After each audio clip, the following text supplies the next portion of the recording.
So what question should I ask?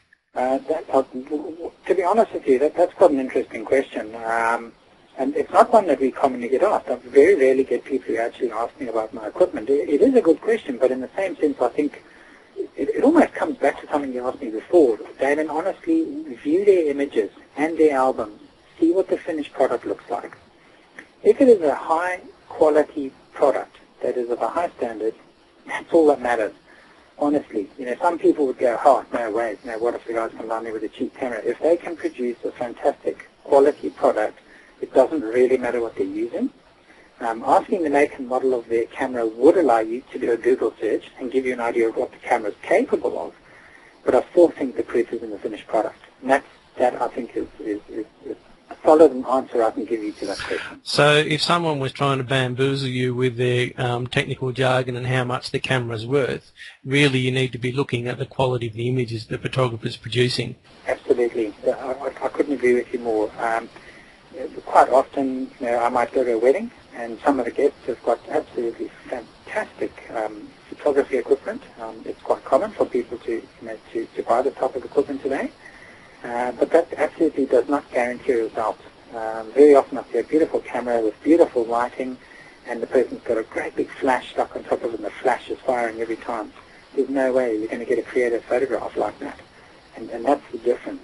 Whereas someone might come along with a fairly small prosumer type compact camera and know what they're doing with it and end up with results that are 10 times better than what the person is with a very, very expensive camera. He doesn't know how to use it. You're listening to an interview with celebrated wedding photographer Gary Mills, and stay with us as Gary explains how to get the best wedding photographer for your wedding. He also has a special bonus for us, so stay with us until the end.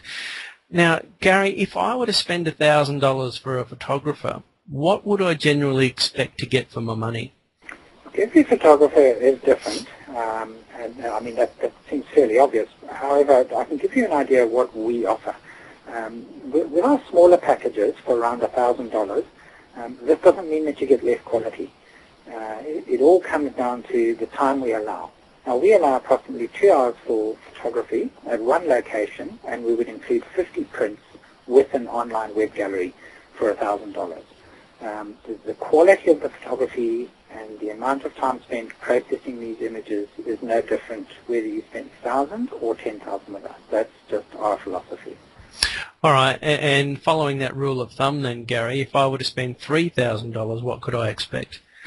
Look, with Mills Photography, that would buy you 4.5 hours of photography, a custom-designed magazine album, all of the high-resolution files on a disc, a slideshow, an online gallery, and then I should mention that most of the work is behind the scenes in post-production.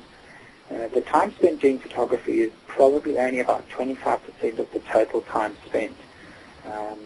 And that's something I think a lot of people probably don't realize. I think they think that the photographer comes to the wedding on the day, takes the photographs, and goes home, loads them onto a computer, and literally prints them out or just turns them to a disk. It definitely, that is not the way it's done, not in a professional studio anyway. I've heard some photographers talk about a shoot and burn. Are you familiar with that? Yeah, we have heard of this, yes. It's not something that I would recommend to anybody. I don't understand it personally. Fire and forget is probably another word. And I don't think that to me, that doesn't appear to be a professional way to carry on a business. I think that people will come to you and have a wedding photograph by you. It goes further than just taking photos.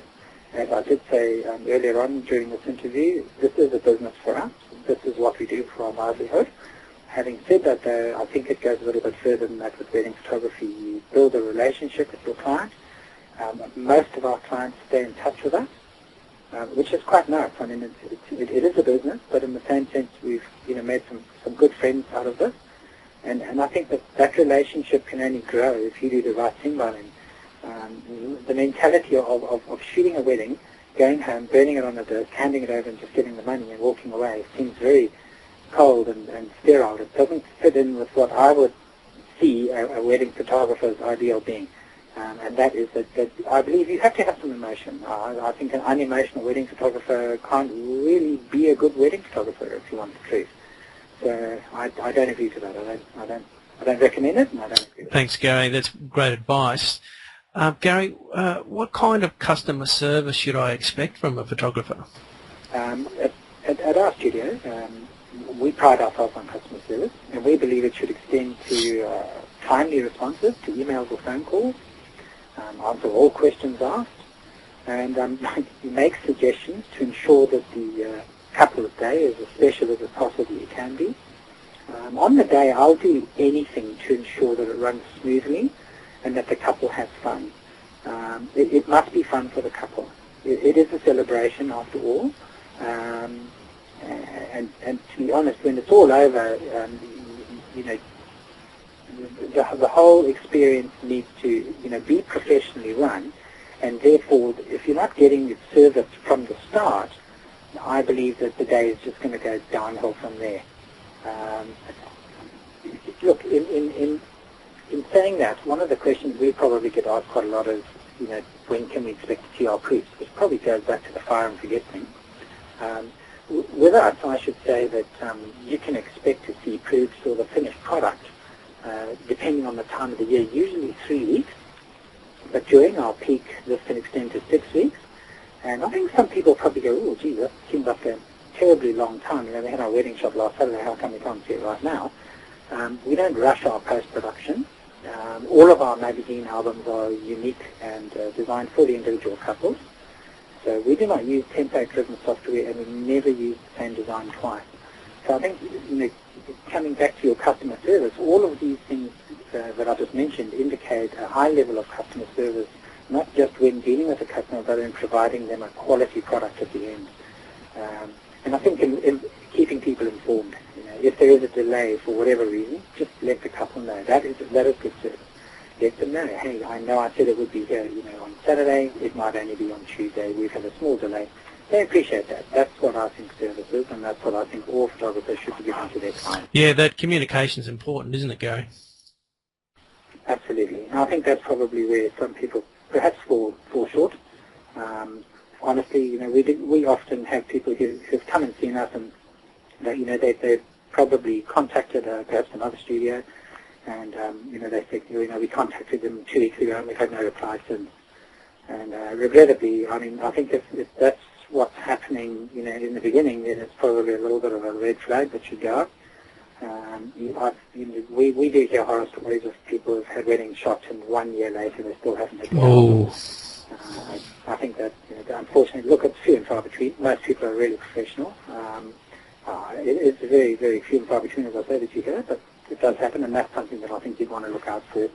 I don't have any problem with anybody asking to, see some of the work inside of our studio that we've done for other couples, and we do have a few testimonials available, and we're more than happy for them to, contact anybody and get an idea of what kind of service we provided them. There are certain organizations as well which will, allow you to visit their websites and have a look at, whether the photographers there are accredited.